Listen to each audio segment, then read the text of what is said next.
Hello guys, gumagawa ako ng hopya, munggo. Hindi ko na napakita kung paano naging procedure kasi first time na naman, which is true. So, ito nga yung munggo. Nilagyan ko siya ng mamaya sa description siguro sabihin ko na lang doon. So, kasi kailangan ko na siyang i-roll.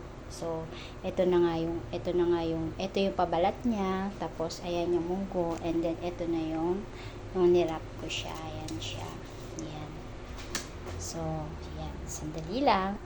So, ayan na yung pabalat niya. So, medyo nahihirapan ako kasi wala akong camera. So, lalagay ko na yung munggo sa ibabaw.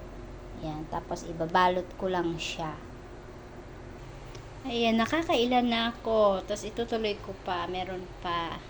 Pero iba-iba siyang size. Kasi nahihirapan ako. First time ko kasi.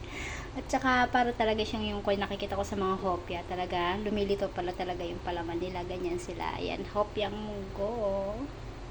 So, ayan na nga. Ibibake ko na nga siya. Hindi ko na talaga pinakita. Pero sa susunod, sa pangalawang paggawa ko nito, ipapakita ko na. So, ayan. So, sa makikita nyo, hindi nga sila para-parehas ng size kasi nga first time. So, ito-try ko lang talaga ngayon kung okay naman siya. Tinikman ko naman yung munggo as iluto na. Okay naman. Ibibake ko lang siya ng mga 15 to 20 minutes. Yan. Ayun na siya, guys. Mainit pa. So, papalamigin lang natin. So, luto na kasi yan. Siyempre, pinatigas lang natin yung pabalat niya, diba? Hopya nga diba? May hopya bang malambot? Ayan na siya.